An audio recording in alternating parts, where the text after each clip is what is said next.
నా తమ్ముడు షాక్ పైన షాక్ ఇస్తున్నాడు.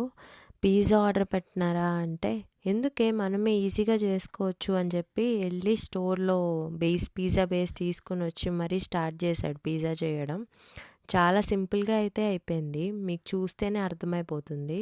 పిజ్జా బేస్ మీద జస్ట్ కొంచెం మన పిజ్జా సాస్ వేసుకొని టాపింగ్స్ అన్నీ కట్ చేసుకుని దానిపైన వేసుకోవాలి.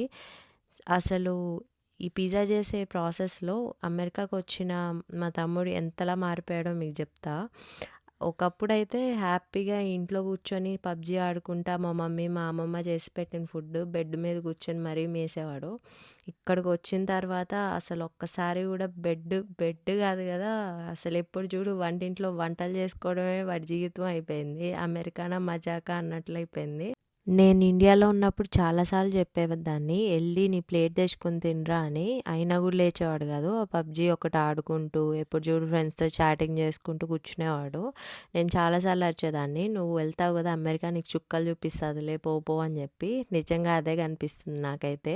బట్ పనులు చేసుకోవడం అనేది చుక్కలని అనుకోను. బట్ ఇక్కడ ఇంకా హెల్ప్ అనేది ఉండదు కదా, మన పేరెంట్స్ ఎవ్వరు ఇక్కడ ఉండరు. మనకు బాగున్నా లేకపోయినా ఖచ్చితంగా లేచి మన వంట చేసుకొని కాలేజ్కి అయితే వెళ్ళాలి కదా.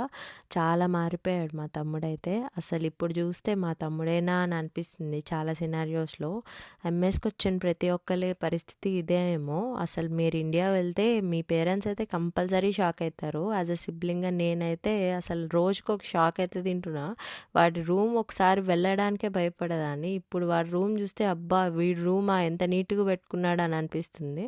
ఇలాంటి ఇన్ఫర్మేటివ్ కంటెంట్ కోసం సబ్స్క్రైబ్ చేసుకోండి. పిజ్జా అవుట్పుట్ అయితే ఎక్స్ట్రాడినరీ వచ్చింది. మా తమ్ముడు నేను ఫుల్గా తిన్నాం.